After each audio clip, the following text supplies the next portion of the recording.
For a long time, disabled people were pushed into institutions and separated from our communities. These places were often called care, but a lot of the time they were really about control, and disabled people had to fight hard just to get out.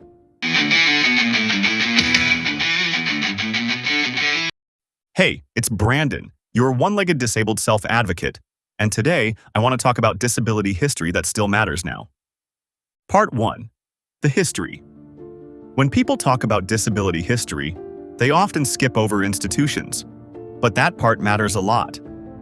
For years, disabled people were sent to poorhouses, state schools, and large facilities where we lost basic freedom.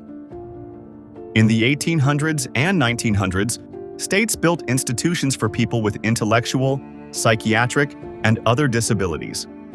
They were sold as modern care, but many of them were overcrowded, underfunded, and focused more on restraint than support.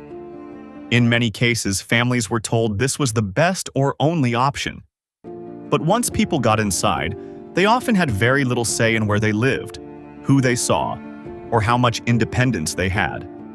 That's why this history matters so much. It shows how easily care can turn into segregation when disabled people are not given real power over our own lives. Part 2. Why it got worse. Things got even worse when eugenics entered disability policy.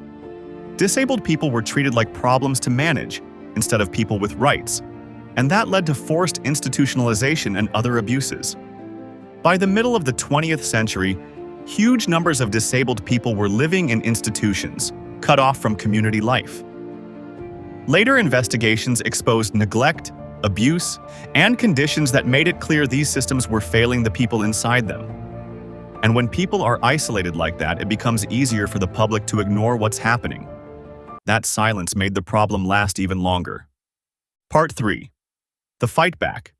Disabled people did not just accept this. Starting in the 1960s, activists pushed back and demanded the right to live in the community, not be locked away. That push led to deinstitutionalization, which meant moving away from large institutions and toward community-based housing, services, and support. It also helped shape major disability rights laws that support inclusion in schools, work, and community life. This was not just about closing buildings. It was about changing the whole idea of where disabled people belong. The message was simple. Disabled people deserve the same chance to live, learn, work, and make choices as everyone else. If this history matters to you, please like, subscribe, share, and comment. Your support helps these stories get heard. Part 4. Why this matters now. This history is not just something from the past. Even today, institutionalization can still happen in nursing homes, psychiatric facilities, and systems that keep people stuck because community support is not strong enough. That is why recent talk about bringing back institutions is so alarming. Recent political leaders and their administration has publicly talked about returning people to mental institutions and reopening mental hospitals, and their administration has also advanced a memo that advocates say weakens protections for community-based care. For disabled people, that brings up a hard question. Are we really moving forward, or are we being pushed back into the same systems we fought for decades to leave? As a disabled self-advocate, I think that question matters a lot, because history shows what happens when other people make the decisions, and disabled people are not heard. Disabled people fought for decades to leave institutions and build lives in the community. That fight gave us more than services.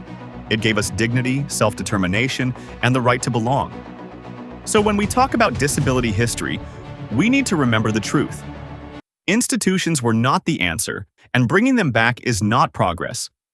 The future has to be community, choice, and rights. Like, share, comment, and subscribe for more.